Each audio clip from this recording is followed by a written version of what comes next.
প্রিয় শিক্ষার্থীরা, academic accounting aid YouTube চ্যানেলে স্বাগত জানাচ্ছি। আমি আজকে তোমাদের সাথে খুচরা নগদান বইয়ের ক সংক্রান্ত বিভিন্ন প্রশ্নের সমাধান নিয়ে আলোচনা করব।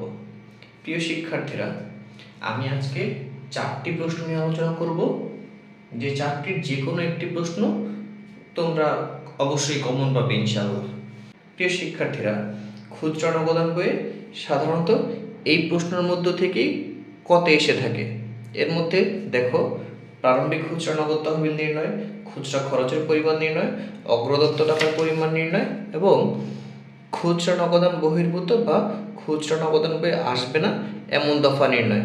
খুব সহজেই তোমরা যেন খুচরা নগদানের ক নম্বর প্রশ্নটি উত্তর করতে পারো, এই জন্য ভিডিওটির প্রথম থেকে শেষ পর্যন্ত দেখার অনুরোধ করছি।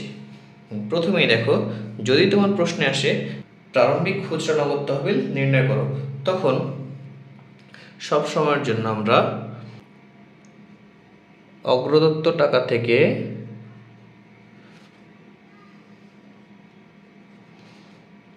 অগ্রদত্ত টাকার পরিমাণ থেকে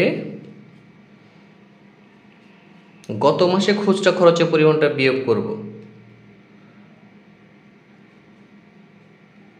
খুচরা খরচের পরিমাণ,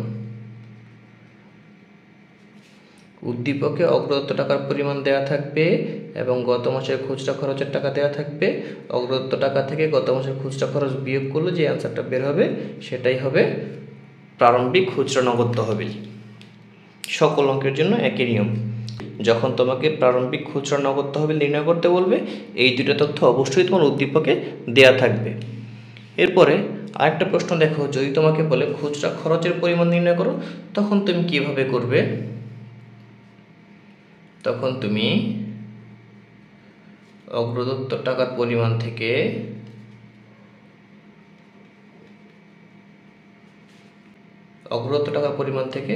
প্রারম্ভিক নগদ তহবিল টাকা বিয়োগ করবে। তো অগ্রদত্ত টাকা থেকে প্রারম্ভিক খুচরা নগদ তহবিল বিয়োগ করলে যে উত্তরটা বের হবে সেটাই হবে তোমার খুচরা খরচের পরিমাণ। আবার যদি তোমার প্রশ্ন আসে অগ্রদত্ত টাকার পরিমাণ নির্ণয় করো, তখন তুমি কিভাবে করবে?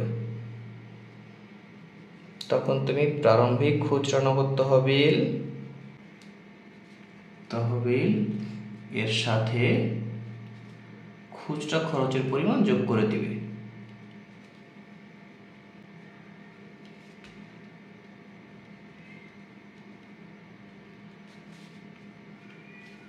তাহলেই যে যোগফলটা বের হবে সেটাই হবে তোমার অগ্রদত্ত টাকার পরিমাণ।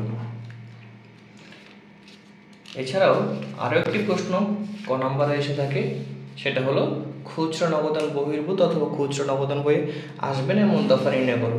প্রিয় শিক্ষার্থীরা, এই যে দেখো, এখানে আমি খুচরা নগদান বইয়ে আসবে না এমন লেনদেনের একটা তালিকা লিখে দিয়েছি। এই লেনদেনগুলি খুচরা নগদান বইয়ে কখনোই অন্তর্ভুক্ত হবে না। এদের মধ্য থেকে তোমার উদ্দীপকে যেগুলো পাবে সেগুলো বসিয়ে যোগ করে দিবে। তোমার খুচরা নগদান বইয়ে অন্তর্ভুক্ত হবে না এমন লেনদেন নির্ণয় করা শেষ। আমি এখান থেকে দু একটা লাইন লিখে দিচ্ছি। যেমন মনে করো,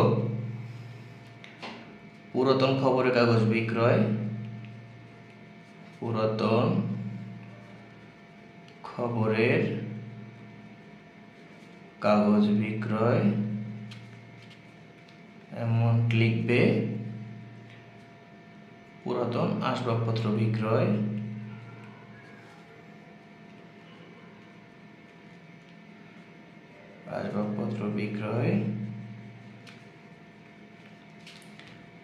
পণ্য বিতরণ।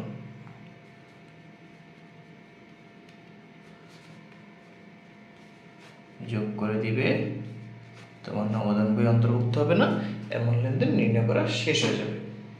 তোমরা খুচরা নগদান বইয়ের সবগুলো ভিডিও দেখলে অবশ্যই নিজ যোগ্যতায় খুচরা নগদান বই উত্তর করতে পারবে এবং এইচএসসি পরীক্ষাতে একটা প্রশ্ন কমন পাবে ইনশাআল্লাহ।